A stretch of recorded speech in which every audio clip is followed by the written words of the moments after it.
chronique du vignoble. Les corbeaux, les racines et le bâton brisé. Le départ de Vallaki se fit à la hâte, sous les avertissements d'Orwin Martikoff. Lady Wachter, malgré ses sourires et ses bourses d'or, n'aime pas les témoins gênants. L'intuition de l'aubergiste s'avéra exacte dès les portes de la muraille, où 2 assassins fondirent sur le groupe. Heureusement, la réactivité des héros transforma l'embuscade en formalité, Finn s'offrant même le luxe de clouer l'un des assaillants d'une dague lancée à une distance astronomique. Libérés de Vallaki, les aventuriers prirent la route de Kresk, avant de bifurquer à un embranchement pour régler la crise la plus grave de toute la Barovie, la pénurie de vin. Eldrin et la discrétion végétale. À l'approche du domaine du magicien des vins, un corbeau insistant attira l'attention du groupe Poil. En le suivant dans les bois, ils découvrirent, terrifiés et cachés sous les feuillages, la famille Martikoff. Le vignoble avait été pris d'assaut par des druides maléfiques et leur féroce serviteur, Sylvain Point. Le plan initial exigeait de la discrétion.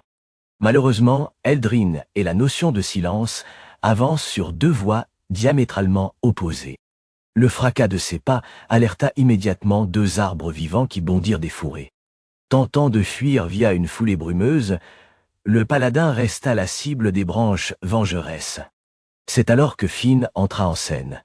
D'un geste digne d'un évocateur chevronné, un véritable geyser de flammes jaillit de ses mains, embrasant les 2 monstres végétaux simultanément.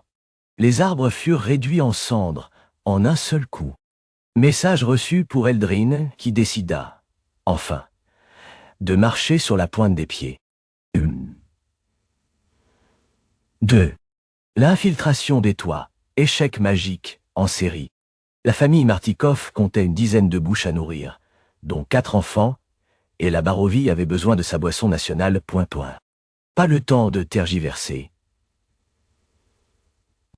Après avoir abandonné l'idée d'envoyer un aventurier en sacrifice pour faire diversion, le groupe opta pour un grand détour, afin d'attaquer par l'arrière, évitant ainsi les patrouilles d'arbres qui arpentaient les vignes sur des centaines de mètres. Pendant que les autres attendaient en bas, Finn et Eldrin grimpèrent furtivement vers l'étage pour surprendre un druide qui guettait à la fenêtre. Grâce à la magie d'Eldrin, ils savaient qu'un ennemi dormait là, un autre veillait, et 3 autres occupaient le rez-de-chaussée. Eldrin tenta une immobilisation sur le premier druide. Échec.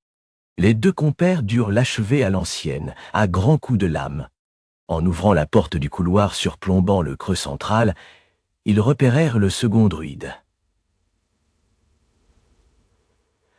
En ouvrant la porte du couloir, surplombant le creux sangouin, Eldrin tenta une nouvelle immobilisation.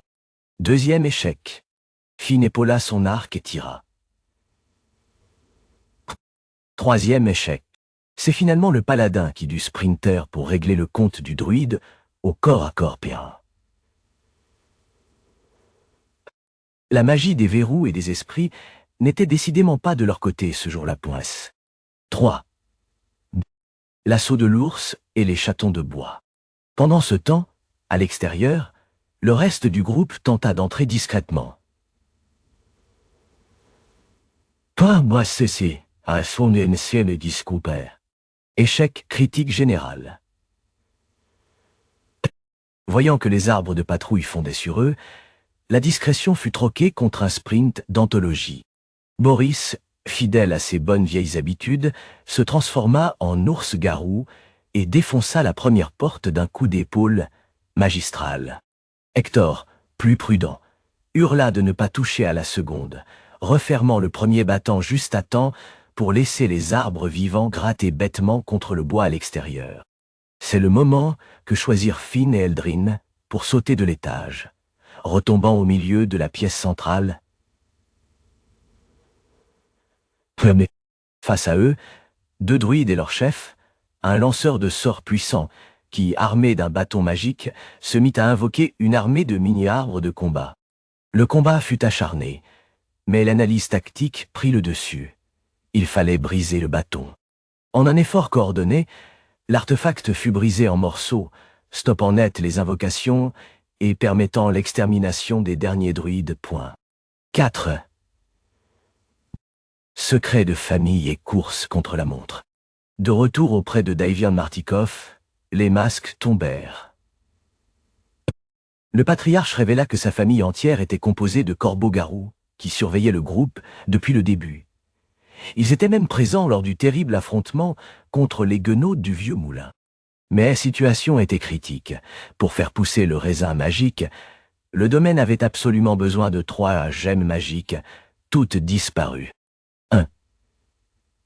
La première a été volée il y a 10 ans, jetant un froid polaire dans la famille car Davian accuse son fils Erwin d'en être responsable. Ce qui explique pourquoi ce dernier s'est exilé à Vallaki pour ouvrir l'auberge de l'eau bleue. 2. La deuxième a été dérobée il y a 3 mois par une sorcière terrée dans les dangereuses ruines de Bérès. 3. La troisième venait d'être arrachée par les druides survivants qui l'avaient emportée vers la colline d'antan afin d'accomplir un rituel visant à invoquer un arbre monstrueux pour ravager la région. En posant des questions sur un étrange morceau de bois magique trouvé sous le pont de la rivière Tser, Hector fut particulièrement interpellé. Davian expliqua qu'un combat titanesque avait opposé jadis un mage légendaire nommé Mordenkainen à Strahd, et qu'à la même époque, un mystérieux mage fou était apparu aux abords du lac Zarovitch. Le temps jouant contre eux et le rituel de la colline d'antan étant imminent, les aventuriers ramassèrent leurs récompenses et se mirent en route à toute allure. L'arbre monstre ne devait pas naître.